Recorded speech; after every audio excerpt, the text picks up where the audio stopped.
It is just another manic Monday. Whoa, whoa. Pre-market 7:55 a.m. Yeah. Monday, December 8th.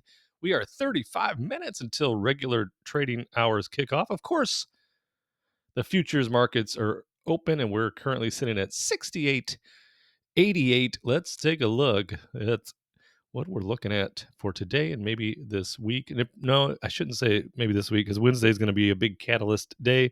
Something big is going to happen on Wednesday because it's just what the market does. It has bated breath when it comes to these types of news. Can there be a nothing burger? Of course, but I would imagine there's going to be a big move one way and then the other. We'll see as we approach Wednesday. FOMC, when we all know they're going to lower the rates by a quarter point, but still, when Powell gets up there and talks, we better be listening. So this is what we're looking at.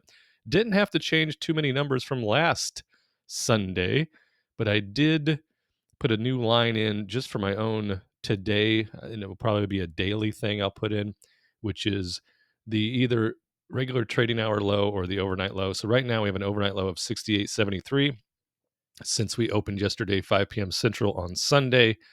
And we had a high of 93, and now we had a little dip and making our way back up to the 89 resistance / support.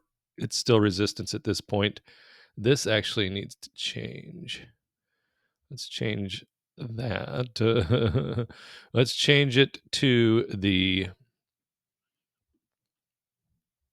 support. Change the 69 to support as far as the color coding for my own eyeballs. Hold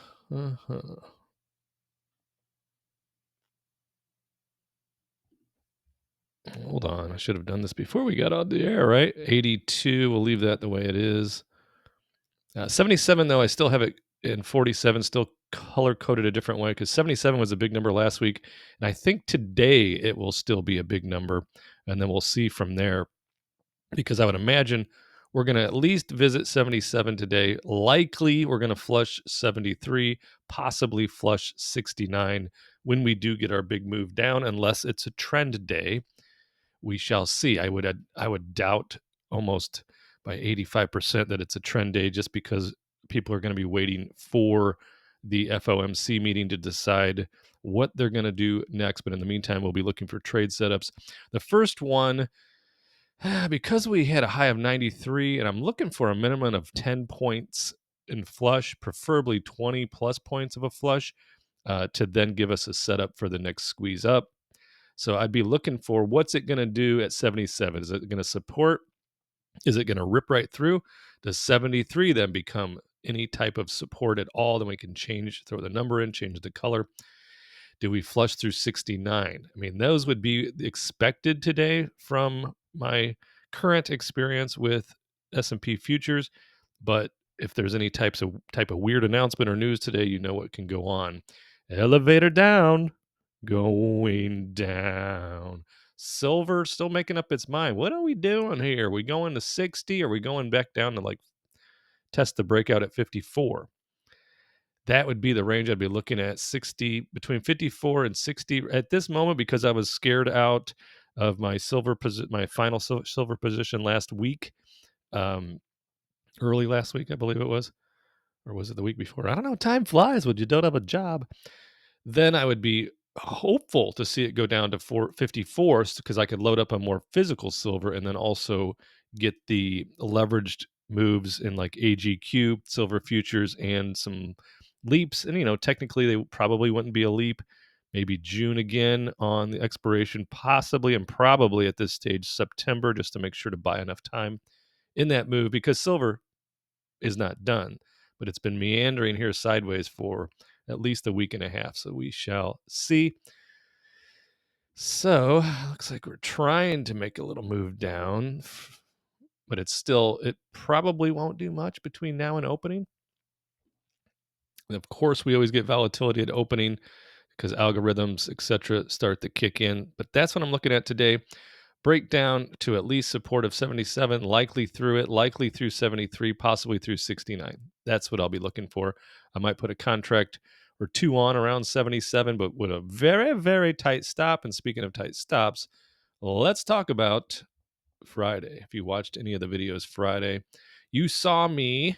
I know the exact time. That's one of the beauties, and just to share with you, probably the reason I came back to the videos was to help my own trading, my own training in my trading, because what I did was a mistake.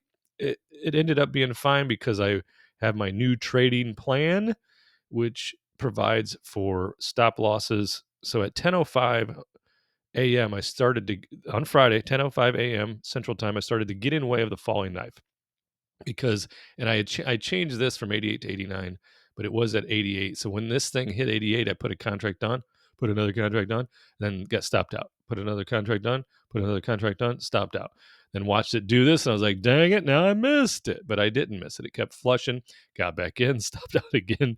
Finally, when the dust began to settle here, I ended up with 4 contracts at 75, and then because of the shell shock and the fact that I wanted to put money into my pocket and not just let it release from the skinny jeans, is that I caught this move up here and ended up making, a little bit over 2,000. I did trade a little bit more, but it was just a couple $100 here and there.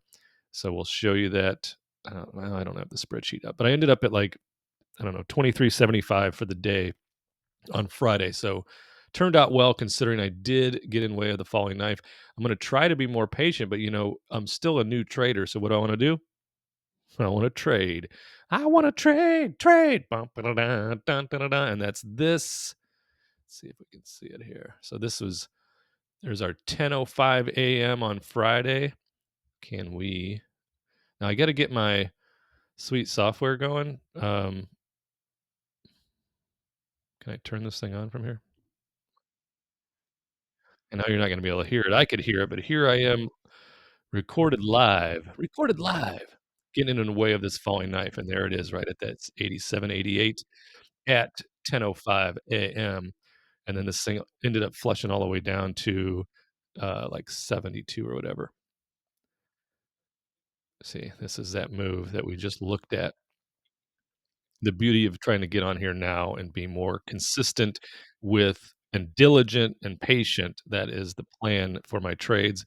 But again, the mistake worked out fine because 3 weeks ago, I wouldn't have been putting those short stops in because I would have been, I think I'm right." We want to be right, especially as a male and especially as a human being. We wanna be right. Well, the market doesn't care what you want. So that is the beauty of recording these and then, eventually getting into the live trades, um, is something I'm looking forward to and learning from it and be evolving as a trader. That's what I am certainly very interested in doing. Very much enjoy trading and the challenge of it, the challenge. Because, when I retired from real estate and did nothing for a couple of years and added some hobbies to the mix because I didn't have too many, that was great. But then it was like, I need a challenge. So yeah, we're making a nice little move here. Nice little move. Let's get back to let's get back. Let's get back. So now if we run into a trend day, that means we're not having any more lows today, and it will just continue up through and for sure push through 6,900, which it will still likely do today. Maybe even so, like 6,903. I went ahead and put it at the top of that. There was a couple times it tested the 6,903. So I'm like, and I like the number 4.